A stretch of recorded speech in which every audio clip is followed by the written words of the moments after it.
আরে ভাই আপনি সরাসরি আগে আমাদের ইটের বাটায় আসেন, ভালো খারাপ দুইটাই আমাদের কাছে আছে। স্যার আমার বেতনটা যদি দিতেন, এই মাসের বেতনটা খুব দরকার। মাসের আরো 2 দিন আছে, এখন বেতন কি এর আর কাজ ফালাই আনাইছো কি এর লেগা? যাও মাঠে যাও।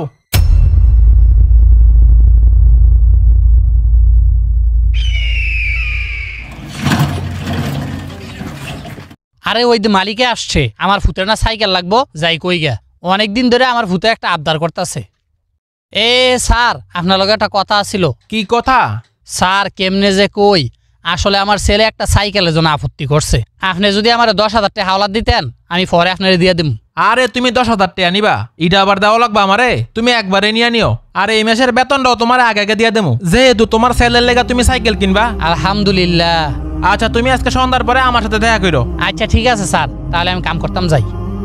কি রে মাহাজনে আম করে মাস শেষ হওয়ার একদিন আগেও টাকা দেয় না, আর ইব্রাহিম রে 10,000 টাকা এমনি দিয়ে দিল। আজম এদিকে আয় তো। আচ্ছা আইতাছি।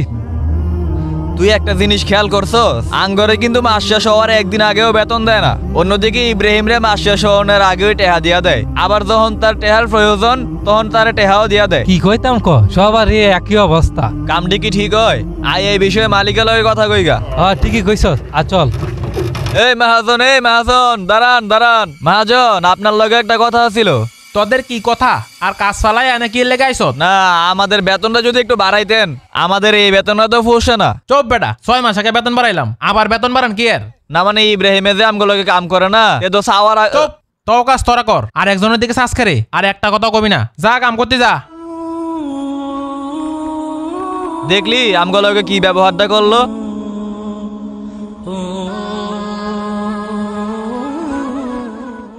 ধর কি করুন ক, আঙ্গে কোনো দামই নাই, হুদাহুদি কাম করতাছি। ঠিকই কইছত রে, ইব্রাহিমে আমগুলোকে কাম কইরা কত সুবিধা পাইতাছে, আর আমরা অবহেলিত বেটা। এনে নিশ্চয়ই একটা রহস্য আছে। ঠিক কইছস, আজকে মালিকের কাছে যাবো, আসল রহস্যটা জানবো। চল এখনই চল।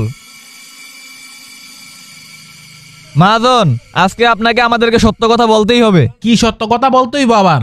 আপনি কেন ইব্রাহিমকে এত মোহাব্বত করেন, আমাদেরকে কেন এত অবহেলা করেন, আজকে এই রহস্য আপনাকে বলতেই হবে। শোন, ইব্রাহিম যে আমার এনে কাজ করে না, দীর্ঘদিন ধরে কাজ করে, এবং আমার একজন বিশ্বস্ত লোক, সে সব কাজ মনোযোগ দিয়ে করে।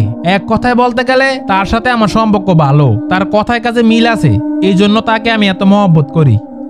আর তোরা একটা জিনিস খেয়াল করছ, সামান্য ইট খোলার মালিকের সাথে সম্পর্ক থাকলে কত সুযোগ সুবিধা পাওয়া যায়। আর যিনি সমস্ত সৃষ্টির মালিক মহান আল্লাহ তাআলা, তার সাথে যদি তোমাদের সম্পর্ক ভালো হয়, তাহলে তিনি দুনিয়া ও আখিরাতে তোমাদেরকে রহমত দ্বারা ভরপুর করে দিবেন। তোমরা কোনো কিছু চাওয়ার আগেই তিনি তোমাদের সামনে সেটা হাজির করে দিবেন।